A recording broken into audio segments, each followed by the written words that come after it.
Mrs. Miller's U.S. history class was an endeavor the students enjoyed, a diversity of classroom activity, not just an affirmation of a chronological comprehension from the printed bound compendium, but with a hands-on creative visible approach. The study of the early American colonial villages found the students fashioning cardboard miniature colonial houses, duplicating the facsimile of the 1700s era, coloring them and placing the creativity on a windowsill display. Gary enjoying the creative expertise of the class, but desiring to bring more of an admonition to their labor, a unique levity idea prevailing. With some thought, paper clips would suffice. After school, Gary proceeding to shape them into a television antenna facsimile, the makeshift aerial replicas placed on the students' colonial houses. The following day, curiosity prevailed, questioning his history alteration, finding an attentive reaction from the students and Mrs. Miller, the event taken by all as a humorous display of recognition. The inventiveness of the history teacher was paramount. On another occasion, the class cogitating the history of the American Indians. Finding a replica of an Indian village being established in a 3-by-6-foot mobile metal sandbox. The students constructing numerous Indian teepees, a presentation of a cornfield in a corral with Indian ponies, the students' endeavor again drawing contemplation to their historical assiduity. Gary finding the presentation very animate, but needing a promulgation, once again deciding to offer his expertise, an enhancement to their project. Gary, completing his after-school duties, returning to Bev Miller's classroom for augmentation to the class's Indian village pronouncement. Toothpicks in hand, he imparted the wooden placards into 2 segments, gluing the pieces to form miniature crosses. Approaching the sandbox Indian village display, placing rows of the crosses to resemble a cemetery, cutting a small piece of paper, mounting it on a toothpick pole to represent a 7th Cavalry battle flag, a humorous adumbration to Custer's last stand. Juanita Smith, the principal and English class adversary, presented an appearance of austerity to the students, very stern and disciplinary correct, but beneath her exterior portrait, a very natured and caring instructor. Her many years of experience able to charge and access the optimum from her students. The 5th grade English class enabled an opportunity to display their artistic ability. Mrs. Smith obtaining a flowering plant from home to exhibit, instructing each class member to depict a replica on paper. The 5th grade teacher posting their artistic results at the end of the day.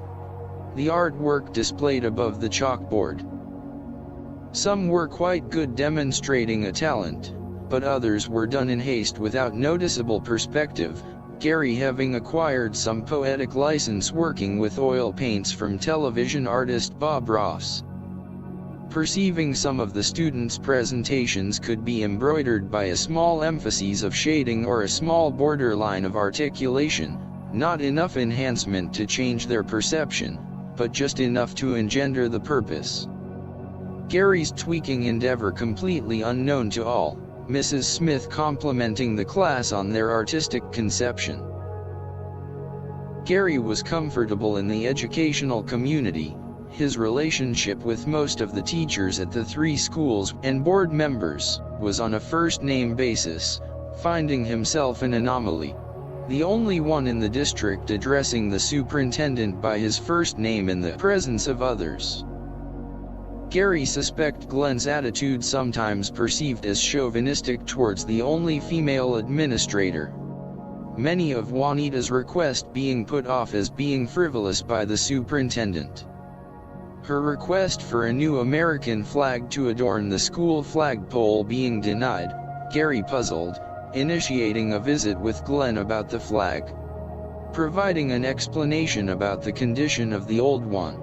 Soon finding Juanita's request filled.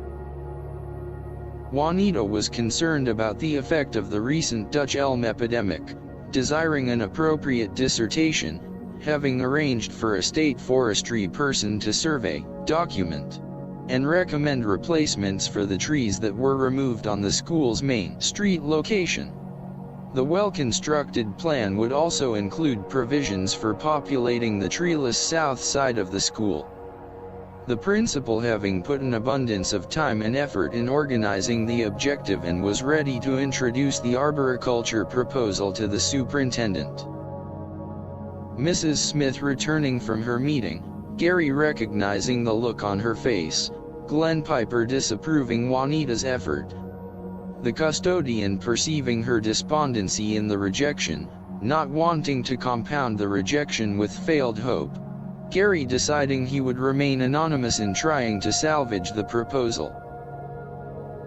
Visiting with Glenn, he surmised the superintendent's cardinal reason for declination, besides having been kept in the dark about Juanita's plan, was the cost. Gary, having surveyed Juanita's cost estimate and documented placement of 11 trees, annotating to Glenn there would be no need to employ a nursery, elucidating he would acquire the material, perform all the labor, make the necessary trips to Wichita for the trees, and accomplish the project himself. The 6'4" superintendent, looking down on this unpretentious school custodian, shaking his head, then reversed his decision. The grade school plan could come to fruition. Gary's vestigial part never disclosed, and Juanita's arboriculture effort fulfilled.